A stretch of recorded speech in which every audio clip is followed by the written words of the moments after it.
Hi, James Mingvid. That's a mighty nice year. Today, I want to teach a lesson on listening skills. Well, how do you do that? Because instant means immediately. And you're probably thinking, I've been practicing for months or years and I still have trouble. We're going to fix that today if you follow the 4 steps. The first thing we want to talk about is this. Don't think, just listen.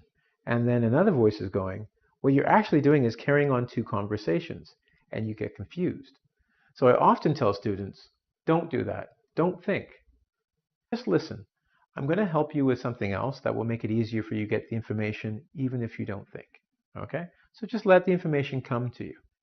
All right? Now, remember, don't think, just listen, because you can't understand 2 conversations at once. That's the one in your head and the one you're listening to. That's why usually we only let one person speak at a time. That's the second part of the formula. Ask questions. Engage to be engaged. Engage means to take part in, or for some people, get married, right? Whatever. You know the wedding song. Anyway, if you engage by asking questions, it brings in your curiosity and it brings your mind or your brain to be fresh, to concentrate, and that's what we need. We need you to focus on what you're hearing. Because you're not actually thinking, by asking the question, it helps you to take that information and break it into chunks. So you're not listening to long speeches.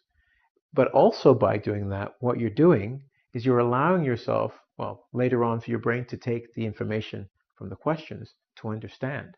Because the question has to be relevant. Relevant means has something to do with the situation. Why are we doing this? Well, this is the instant part, believe it or not, because if you can do this right away, you will start noticing you understand 60, 70, 80% of conversations right away. But I did lie a little bit. You need a little practice at home to make this work. Because once we do this part, this will happen instantly. So let's go over to the board. All right? Home practice. Home practice is absolutely necessary. And what I mean by this is we're going to do something else I probably told you not to do, or most teachers say. They say, don't watch movies, they're too difficult, and you have to watch with subtitles. Personally, I disagree with that. I taught classes for years, and I would freak students out. And freak them out means like shock them or surprise them. Where they would come in, I'd put on an English movie where the English people were speaking as fast as I am, believe it or not, and no subtitles, and they would freak out like, oh, you're crazy, how do you expect us to learn? But within 1 to 2 weeks, a lot of these students could get 50, if not 80%, oh, I lie, 50 to 60% of the movie, and in 2 months, 80%. Some of them even would go to the theater and watch the movie in the theater. No subtitles. And there's a reason why I don't like subtitles. When I'm speaking to you, words are not appearing under my mouth as I speak. This does not happen in reality, and you'll catch most of the information. All right? Now, by doing this, here's what I want you to do. I didn't write it on the board, but now I need you to dum da da dum. You need to listen to me because I'm going to explain. As you play the chunks, what I want you to do, or that scene, is write out every word you hear. Not some, not what you think, but exactly what you hear. When you're finished playing it, either 3 or up to 10 times. Only then can you put on the subtitles. Yep. But this is different than what other teachers want you to do.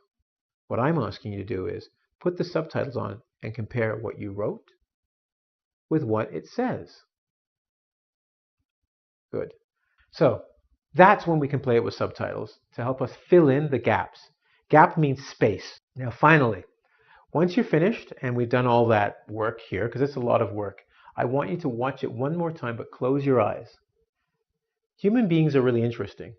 They have found in science that when a human loses one sense, hearing, taste, vision, or touch, the other ones get better. When you close your eyes, it allows you to listen better or to focus more, so you can pick up more information.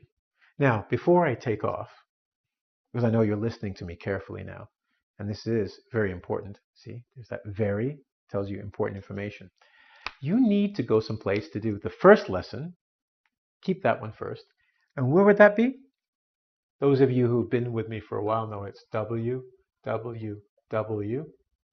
That's a funny W.